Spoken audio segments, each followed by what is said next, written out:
Bonjour à tous, bienvenue sur notre rendez-vous du webinaire du mardi.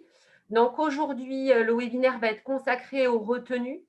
L'objectif de ce webinaire, c'est de répondre aux questions qui sont sur cette diapositive. Donc, quelles sont les différentes retenues possibles? Quelles démarches doivent être réalisées pour créer une retenue? À quelle procédure administrative est soumis mon projet? On verra également le cas particulier des zones de répartition des eaux. Quel est le contenu du dossier loi sur l'eau? Quel est le coût et les financements possibles?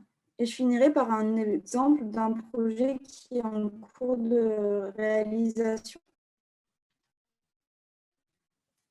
Donc, je voulais commencer ce webinaire par voir avec vous quelques définitions. Donc, dans le guide juridique de la construction des retenues, on trouve la définition suivante pour une retenue. Il considère que c'est tout ouvrage permettant de stocker de l'eau, quel que soit son mode d'alimentation. Par ouvrage, il parle de réserve, stockage d'eau, plan d'eau, étang, retenue collinaire, retenue de substitution. Et pour les modes d'alimentation, c'est les cours d'eau, les nappes, les résurgences karstiques, les ruissellements et le drainage. Donc, une retenue collinaire, c'est un terme qu'on entend souvent. Qu'est-ce que c'est? C'est un ouvrage qui est alimenté par des eaux de surface et ou des eaux de ruissellement. Et une retenue de substitution, c'est un ouvrage qui permet de substituer des volumes qui sont prélevés l'été par des volumes qui sont prélevés l'hiver. L'intérêt de ce type de retenue, c'est qu'elles permettent de sécuriser les volumes, puisque les volumes été sont soumis aux restrictions des arrêtés cadres sécheresse, qui, pour certaines ressources, peuvent aller jusqu'à l'arrêt total de l'irrigation.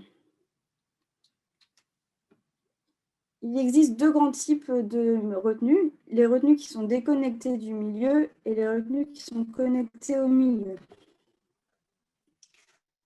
Ici, vous avez l'exemple d'une retenue collinaire, qui est une retenue qui est déconnectée du milieu, puisqu'on voit bien qu'elle est remplie uniquement par les eaux de ruissellement et donc n'a pas d'impact sur le cours d'eau. A contrario, vous avez l'exemple ici d'une retenue qui se trouve dans le lit mineur d'un cours d'eau. Elle a donc un impact sur le milieu.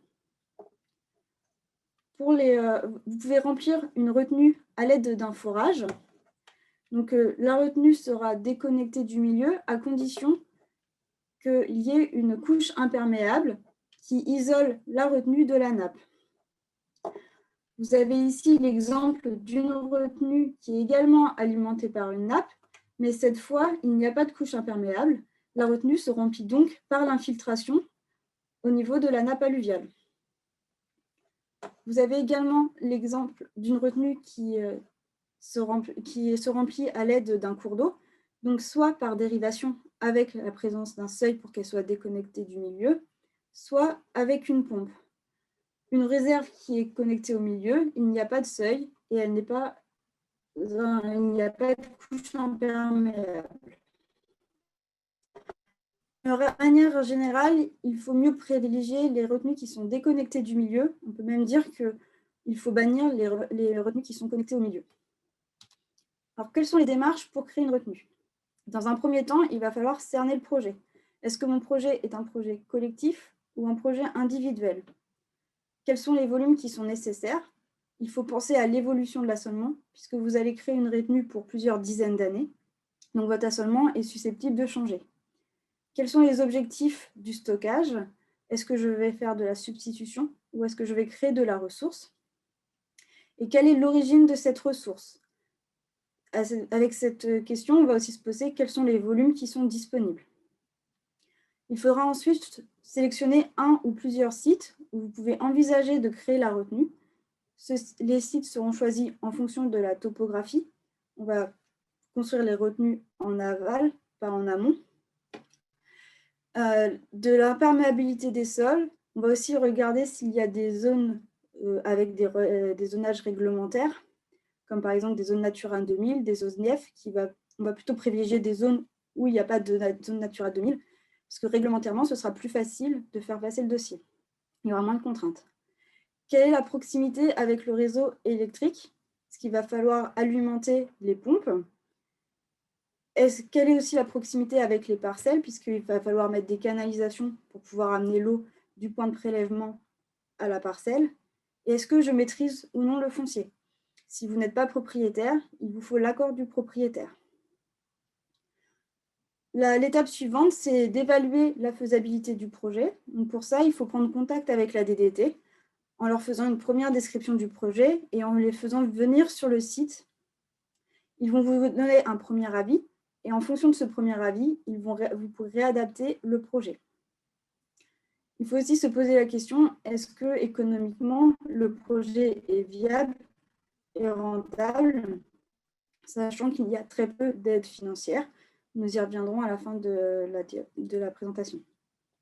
Et techniquement, quelles sont les potentialités du site? Est-ce que je peux réellement construire ma retenue sur le site? Une fois que vous avez la réponse à toutes ces questions, vous pouvez constituer le dossier administratif, puis le déposer à la DDT. Le dossier sera soit soumis à déclaration, soit à autorisation, en fonction des caractéristiques de la retenue. Pour une procédure administrative en déclaration, il faut compter un délai de 3 à 6 mois. Une fois entre le moment où vous allez signer le devis avec le bureau d'études et le moment où vous aurez l'avis du préfet. Donc, le préfet va refuser ou accorder l'autorisation. S'il n'y a pas de réponse au bout de 2 mois, c'est un accord tacite. Avec l'accord, il peut également y avoir des prescriptions spécifiques qui sont bien entendu à suivre. Pour une procédure en autorisation, le délai est supérieur à 9 mois, il a plutôt tendance à tendre vers 1 an. Une fois que vous avez déposé votre dossier en DDT, il y a une enquête administrative et une enquête publique qui sont réalisées en parallèle. L'enquête administrative peut être réalisée par les clés des sages ou par le préfet coordinateur de bassin. Ça va dépendre de la situation dans laquelle vous êtes. Une fois que les 2 enquêtes seront closes, le Conseil départemental de l'environnement et des risques sanitaires et technologiques émettra un avis. Puis, c'est le préfet qui émettra un avis, encore une fois positif ou négatif. Avec, s'il y a un accord, vous pouvez très bien aussi avoir des prescriptions spécifiques. Une fois que vous avez l'accord du préfet, vous pouvez commencer les travaux et mettre en service votre réserve. Alors, à quelle procédure administrative est soumis mon projet? Ici, ce n'est pas la liste exhaustive des caractéristiques, c'est les plus importantes. On va regarder en premier la superficie. Pour les retenues qui sont comprises entre 0,1 hectare et 3 hectares, le projet est soumis à déclaration. Pour les retenues qui sont supérieures à 3 hectares, c'est autorisation. Pour un prélèvement issu d'un forage, entre 10 000 et 200 000 m3 par an, vous serez en déclaration, et supérieur à 200 000 m3 par an, en autorisation. Pour les prélèvements issus d'un cours d'eau, on va regarder soit le débit en mètres cubes par heure, soit le pourcentage du débit du cours d'eau. En général, en irrigation, c'est plutôt le pourcentage du débit du cours d'eau qu'on va regarder. Donc, entre 400 et 1000 m3 par heure, ou entre 2 et 5% du débit du cours d'eau, ce sera une déclaration. Supérieure à 1000 m3 par heure ou 5% du débit du cours d'eau, ce sera une autorisation. Comme il y a plusieurs caractéristiques qui sont regardées, vous pouvez très bien avoir certaines caractéristiques qui sont en déclaration et d'autres qui sont en autorisation. Dans ce cas, c'est toujours l'autorisation qui va prévaloir. Donc, votre procédure administrative sera soumise à autorisation. Donc, il y a un cas particulier, c'est les zones de répartition des eaux. Les schémas d'aménagement et de gestion des eaux définissent des volumes prélevables été et hiver. Dans ce cas, c'est les organismes uniques de gestion collective qui ont la charge de répartir entre les préleveurs les volumes.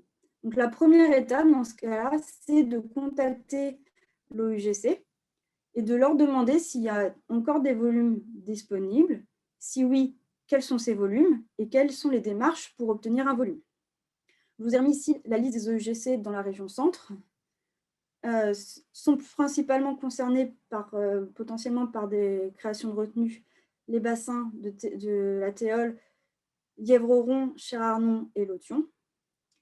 Et quand vous êtes en ZRE, on va regarder le débit de prélèvement pour savoir si vous êtes en déclaration ou en autorisation. Et dans ce cas-là, c'est inférieur à 8 m3 par heure, vous serez en déclaration, et supérieur à 8 m3 par heure en autorisation. Quel est le contenu du dossier loi sur l'eau? Donc là, c'est plus pour information, puisque bien entendu, c'est le bureau d'études qui rédigera le dossier loi sur l'eau. Donc, il faudra indiquer le nom et l'adresse du demandeur, l'emplacement sur lequel la retenue doit être réalisée, la nature, la consistance, le volume et l'objet de la retenue, et là où les rubriques de nomenclature dans lesquelles elle doit être rangée, c'est-à-dire déclaration ou autorisation. Un document d'incidence, les moyens de surveillance qui sont prévus, et si la retenue présente un danger, quels sont les moyens d'intervention. Les éléments graphiques, plans ou cartes qui permettent de comprendre le dossier. Le document d'incidence doit indiquer les incidences directes et indirectes, temporaires et permanentes sur la ressource en eau, comporter l'évaluation des incidences Natura 2000, justifier de la compatibilité vis-à-vis d'usage et d'usage, et si besoin, indiquer des mesures d'évitement, de réduction et de compensation. Alors, quel est le coût et les financements possibles?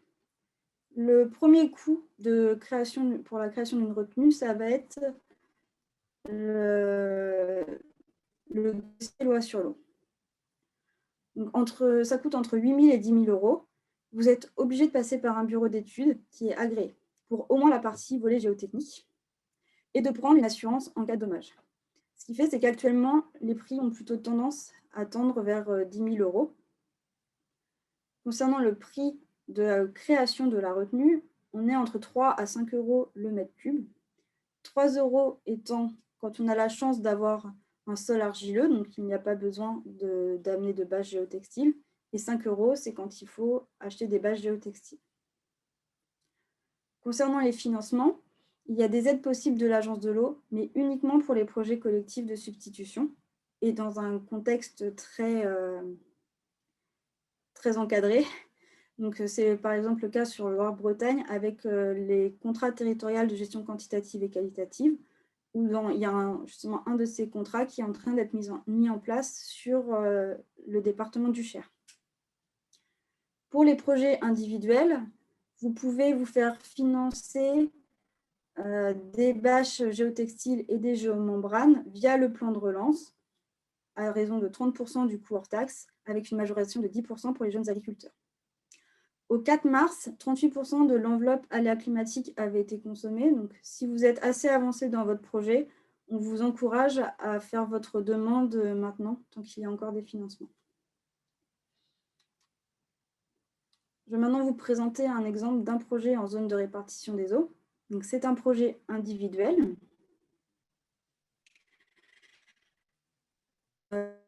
C'est un projet sur 40 hectares avec 4 cultures, donc des pommes de terre, des haricots, du chanvre et des légumes de plein champ, qui consomment 1250 m3 par hectare. Donc, l'agriculteur a estimé qu'il avait besoin de 50 000 m3. Pour remplir sa réserve, il va réaliser un forage dans la nappe d'accompagnement d'un cours d'eau.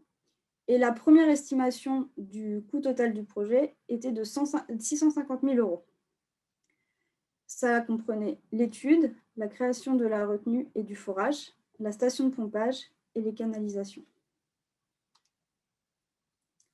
Donc, comme il est en ZRE, il a d'abord pris contact avec l'OIGC pour savoir s'il y avait des volumes qui étaient encore disponibles. Puis, il a fait une demande.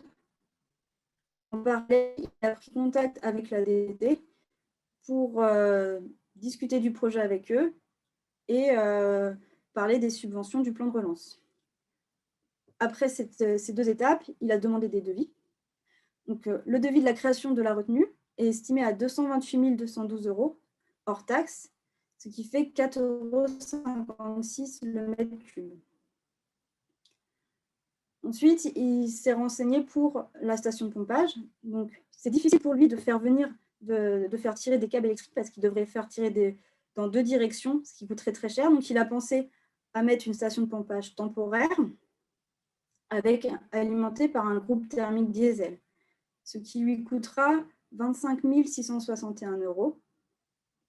Il faut 2 types de canalisations, puisqu'il faut des canalisations hiver pour remplir la retenue et des canalisations été pour irriguer en été. Donc, on est à 10 149 € pour les canalisations hiver et 22 294 € pour les canalisations été. Il a aussi demandé un devis pour les rampes, donc ça coûterait 81 000 €. Et il faut l'installation du matériel. Donc là, on est autour de 7 000 €. Donc, toute taxe comprise, pour ces devis-là, il en a pour 449 276 €. Et ça, c'est sans l'étude et sans le forage.